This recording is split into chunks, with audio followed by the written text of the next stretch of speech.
give you another day for something to do, something to think about. So we're building again, and I want to make sure that over this time that we're trying to think for day 5, what else do we need to do in terms of our posture and getting everything reset before we start to bring in a little bit more muscular contraction around everything. So for this, we're thinking about hip hinging.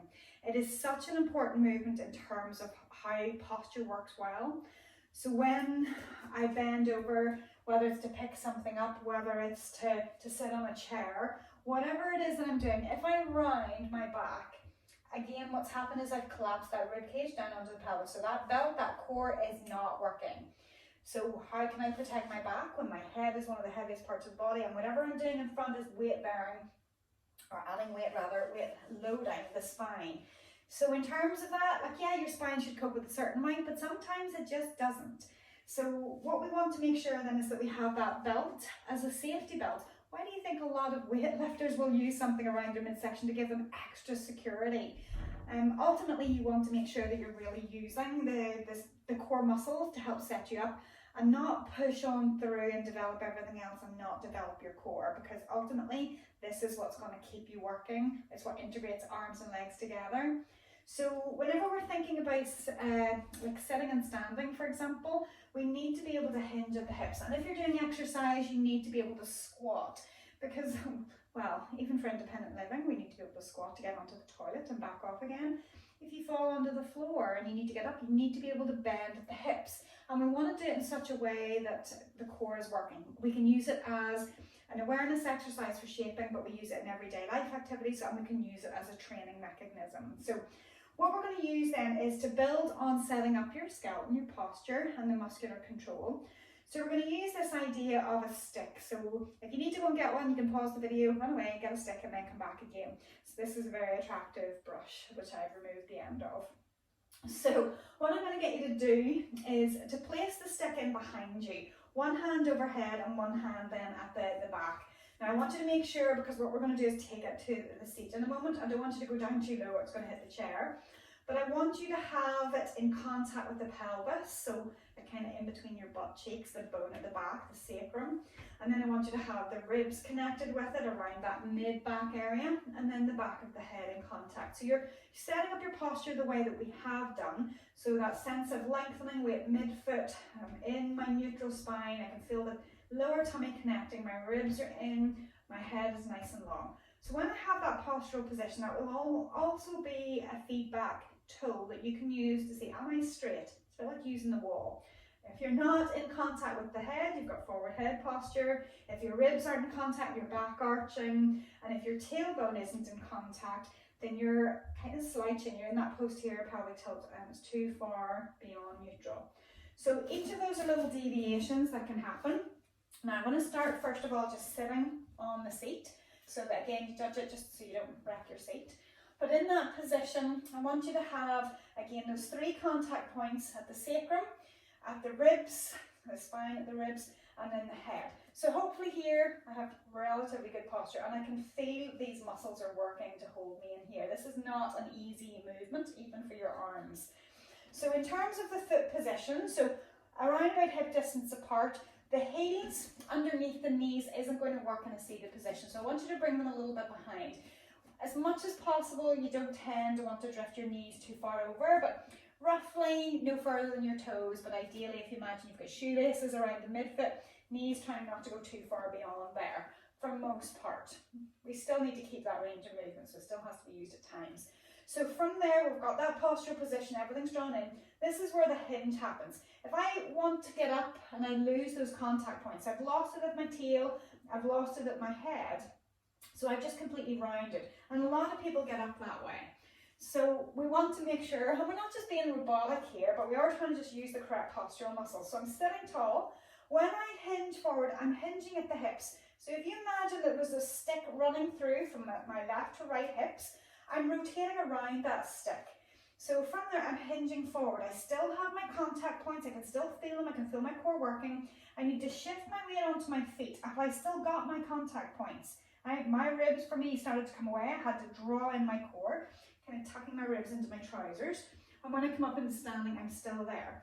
So the reverse is the same. Whenever I go to sit down, I'm not wanting to like pull my hips forward.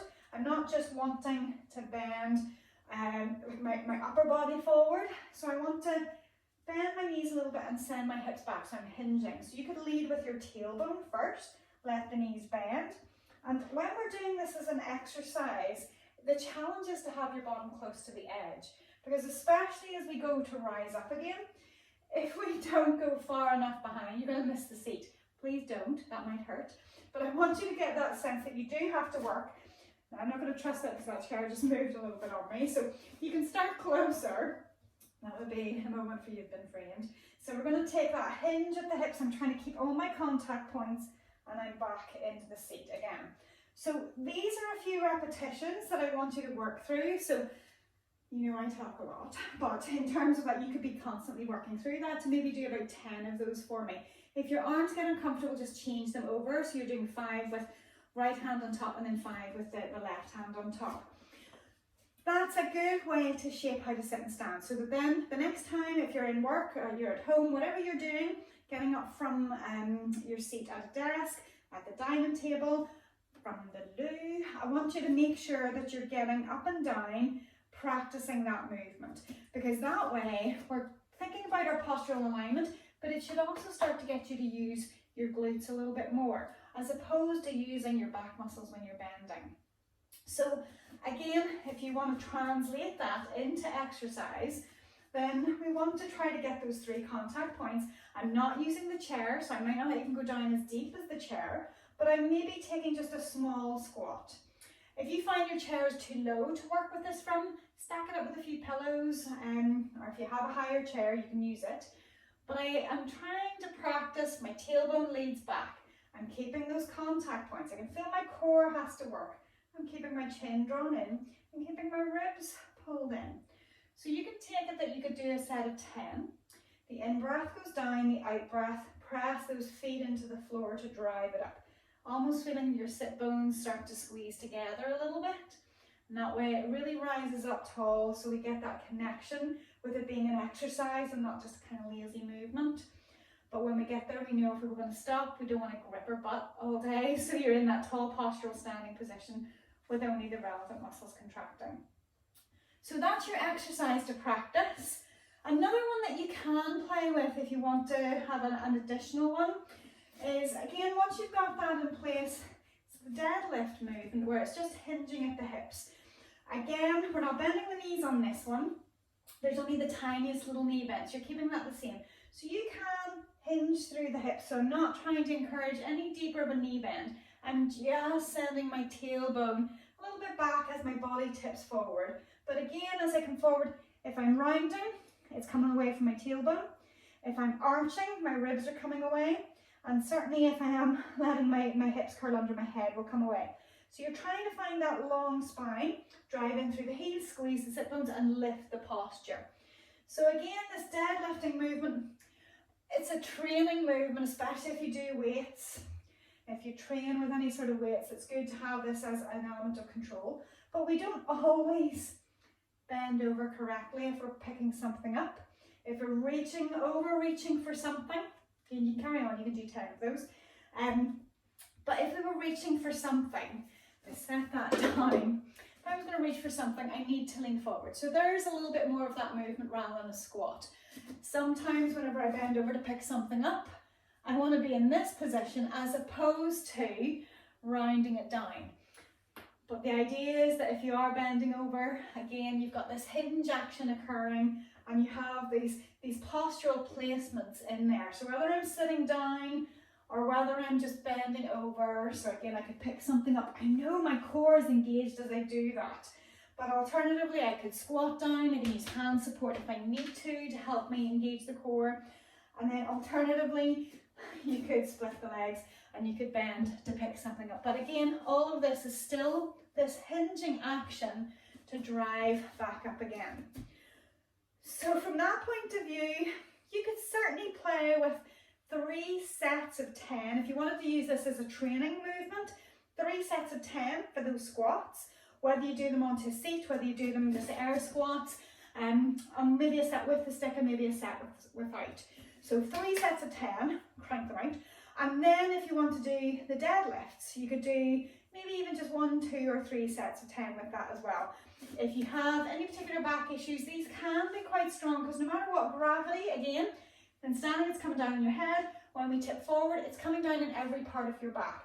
So if we lose neutral, that idea, like you could be twerking to try to find your midpoint, but if we lose that on the way through, there's an awful lot more strain comes into the back. And ordinarily, hopefully the body copes with it, but it doesn't always. If there's too much tightness there, if there's been a bit of fatigue in there, or if there's just been irritation for whatever reason, yeah, you just never know whenever something could flare up with you. So from that point of view, good movement mechanics, really important. So make sure today you have done 3 sets of 10 of those squats, and that you have done maybe 1 set up to 10, 5 to 10 of the deadlifts. But if you feel that they're irritating, don't do any more. But certainly they're a learning curve just to help you re-educate how to bend and move.